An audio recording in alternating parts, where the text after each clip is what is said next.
Hello అండి. Welcome back to prepare for government jobs YouTube channel. So, ఇటీవల కాలంలో మనము స్పాంజ్ నగరాలు, స్పాంజ్ సిటీస్ గురించి న్యూస్‌లో చూసాం. సో, వాటి గురించి ఇప్పుడు మనం తెలుసుకుందామండి. As a part of general knowledge and daily current అఫైర్స్‌లో. సో, స్పాంజ్ సిటీస్ లేదా స్పాంజ్ నగరాలు అంటే ఏంటి? స్పాంజ్ నగరాలు వర్షపు నీటిని పీల్చుకునే స్పాంజులుగా పనిచేస్తాయి. ఇది సహజంగా నేల ద్వారా ఫిల్టర్ చేయబడుతుంది. సో, వాటర్ ఏమన్నా సిటీలో ఉంటే అది స్పాంజ్ లాగా ఆటోమేటిక్‌గా పీల్చుకొని ఆహ్, మళ్ళీ ఆ మురికి నీరు కూడా ఫిల్టర్ కూడా చేయబడుతుందండి. ఎలా అంటే సహజంగా నేల ద్వారానే. సో, ఇది ఎలా పనిచేస్తుంది అంటే మనం ఒకసారి చూద్దాం. ఈ సేకరించిన భూగర్భ జలాలు శుద్ధి చేయబడి పట్టణం లేదా పెరి అర్బన్ ప్రాంతాల నీటి సరఫరా కోసం ఉపయోగపడుతుంది. సో, ఇలా పీల్చుకున్న నీటిని కూడా వీళ్ళు శుద్ధి చేసి మళ్ళీ పట్టణంలో లేదా పెరి అర్బన్ ఏరియాలో ఎక్కడైతే నీటి కొరత ఉందో మళ్ళీ దాన్ని యూజ్ చేసుకోవచ్చు. It's a kind of recycling అనుకోండి. ఒక వర్షపు నీరు కానియండి, ఇంకేమన్నా వేస్టేజ్ వాటర్ కానియండి, ఇవన్నీ కూడా పీల్చుకొని దాన్ని మళ్ళీ రీసైకిల్ చేసి మళ్ళీ వాడుకునే విధంగా దీన్ని యూజ్ చేస్తున్నారండి.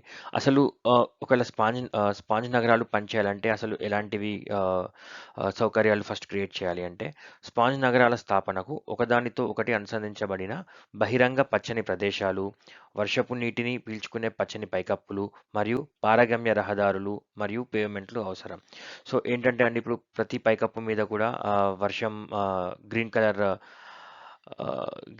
గ్రీన్ గ్రాస్ కానియండి, లేకపోతే చెట్లను కానియండి పెట్టుకొని, లేకపోతే అక్కడి నుంచి వాటర్ బయటికి డ్రైన్ అవ్వడానికి పైప్స్‌ని గానీ, ఇలాంటివి అన్నీ అనుసంధానం అయిపోవాలి. ఎలా అంటే ఇప్పుడు ఒక 2, 3 అపార్ట్మెంట్స్ మీద వర్షం పడితే చాలా వాటర్ కింద పోతుంటది.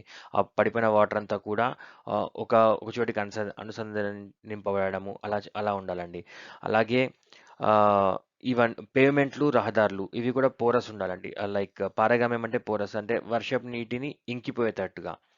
లేకపోతే వేస్టేజ్ వాటర్ ఏమైనా రోడ్ మీద పడిపోయినప్పుడు అవి ఇంకిపోయేటట్టుగా ఉండాలి.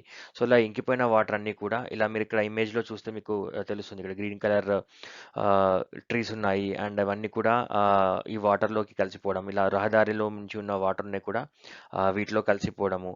ఇవన్నీ కూడా ఎళ్లి మళ్ళీ ఒక ప్లేస్‌లో కలిసిపోవడము. ఇలా ఇలా జరుగుతుందన్నట్టు. సో, వీటి ప్రయోజనాలు ఏంటివి అంటే వరద వరద అనేది తగ్గిపోతుందండి సిటీలో ఎస్పెషల్‌గా. అండ్ ఆల్సో మెరుగైన నీటి నాణ్యతను కూడా కలిగి ఉంటాయి.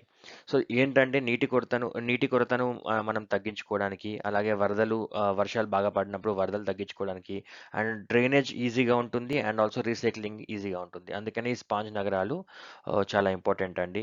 ఇప్పుడొచ్చే ఎగ్జామ్స్‌లో. వీటి గురించి కొంచెం ఇన్ఫర్మేషన్ ఇంకా ఏమైనా ఉంటే గ్యాదర్ చేసి కామెంట్ చేయండి. అండ్ ఇంకా ఎవరైనా సబ్స్క్రైబ్ చేసుకోకపోతే సబ్స్క్రైబ్ చేసుకోండి. ఇలాంటి మరిన్ని ఇంపార్టెంట్ అప్డేట్స్ కోసం, డైలీ జీకేస్ కోసం.